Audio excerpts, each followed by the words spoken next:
샬롬, 반갑습니다. 한 주간 동안 하나님의 말씀과 동행하시면서 잘 사셨습니까? 돌아오는 주간에 우리가 함께 나눌 말씀은 마태복음 21장과 22장의 말씀입니다. 마태복음 21장과 22장은 예수님께서 예루살렘 성에 입성하신 이후에 일어났던 일들을 기록하고 있습니다. 예수님께서 사람들의 환호를 받으면서 예루살렘 성에 입성하시고 난 뒤에 가장 처음 들리신 곳은 바로 성전이었습니다. 당시 성전은 굉장히 소란스러운 분위기였을 것입니다. 왜냐하면 그곳에는 이 성전에 바칠 제물을 파는 장사꾼들이 있었고, 또한 이 성전에 들어가기 위해서 성전세를 바쳐야 됐는데 이 성전세를 교환해주는 그런 사람들로 넘쳐났을 것입니다. 그리고 전국 각지에서 또 제물을 드리러 온 많은 순례객들이 있었을 것입니다.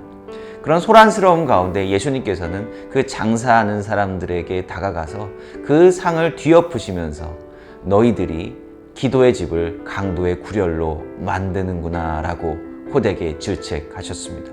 그리고 또 그곳에 있었던 대제사장들과 서기관들의 모습을 바라보시면서 비난하셨습니다. 그리고 난 뒤에 예수님께서는 바로 이 베다니로 향하게 되시는데요.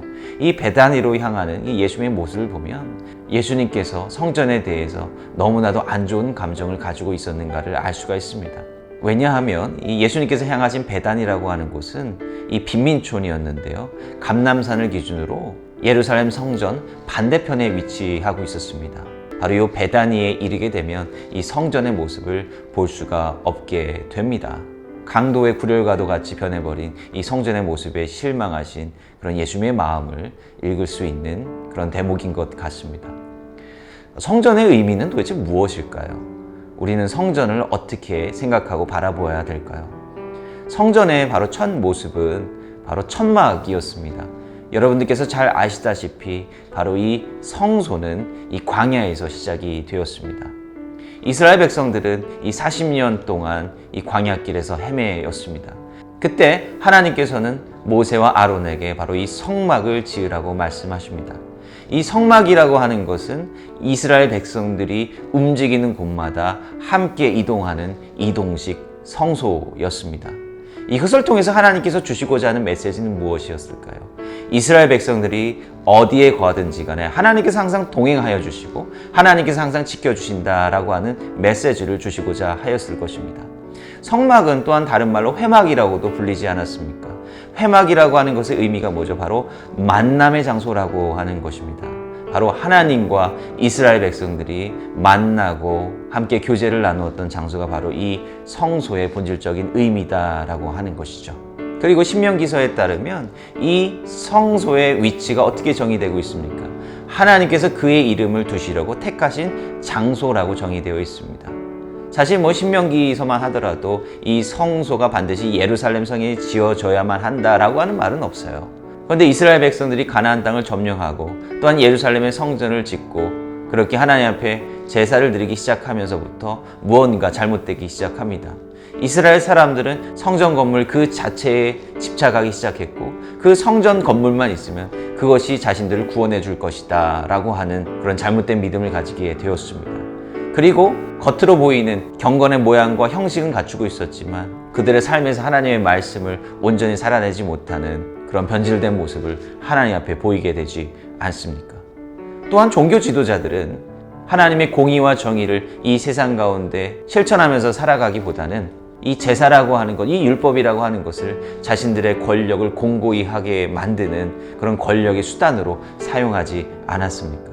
그래서 우리가 구약성서 예레미야서나 이사야를 보면 이 하나님께서 잘못된 제사를 드리고 잘못된 마음으로 형식만 남아있는 그런 이스라엘 사람들의 종교적인 행위를 호되게 비판하고 심지어 그 제사를 싫어하고 혐오한다라고까지 말씀하고 계시지 않습니까? 오히려 이스라엘 백성들은 에스겔서를 보면 이 성전이 다 무너지고 난 다음에 진정한 성소의 의미를 깨닫게 되죠. 이 하나님께서 에스겔을 통해서 비록 예루살렘 성전이 무너져버리고 눈에 보이는 성전은 없지만 하나님께서 친히 잠깐 동안 이스라엘 백성들을 위한 성소가 되어주시겠다라고 말씀하지 않으셨습니까? 사실 성소는 처음부터 고정된 건물이 아니었습니다. 우리가 하나님의 뜻을 깨닫고 하나님의 말씀대로 살아가고 하나님께서 함께 동행하는 그 삶의 자리가 우리의 온전한 성소가 된다라고 하는 것을 우리는 잊지 말아야 하는 것입니다. 예수님께서는 바로 이 성전 정화 사건을 통해서 이런 메시지를 이스라엘 백성들에게 전해주시고자 했다라고 하는 것입니다.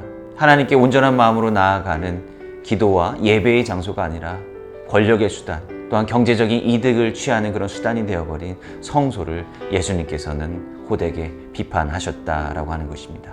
그리고 예수님께서는 하나님께서 기뻐하시는 온전한 경건의 모습이 무엇인가를 말씀해주고 계십니다. 이번 한 주간 이러한 말씀들을 우리가 함께 묵상하고 읽어보면서 우리의 신앙의 모습을 한번 돌이켜 봤으면 좋겠습니다. 우리가 신앙인으로서 또 하나님을 믿는 자로서 살아간다라고 하는 것은 이 교회라고 하는 물리적인 공간 혹은 예배 시간이라고 하는 한정된 시간 안에서만 이루어지는 것이 아니다라고 하는 것입니다. 하나님 안에서의 경건, 하나님 안에서의 신앙의 모습은 바로 우리가 지금 서 있는 이 삶의 자리에서 이루어져야 된다라고 하는 것이죠. 신앙 공동체 안에서의 모습과 우리 일상적인 삶의 모습의 방향이 다르다라고 한다면 그런 우리의 신앙의 모습은 하나님께서 기뻐하시는 모습은 아닐 것입니다. 우리 가정에서, 직장에서, 그리고 일상적인 삶의 모습이 하나님께서 기뻐하시는 진정한 신앙인의 모습이 될 수 있기를 바랍니다.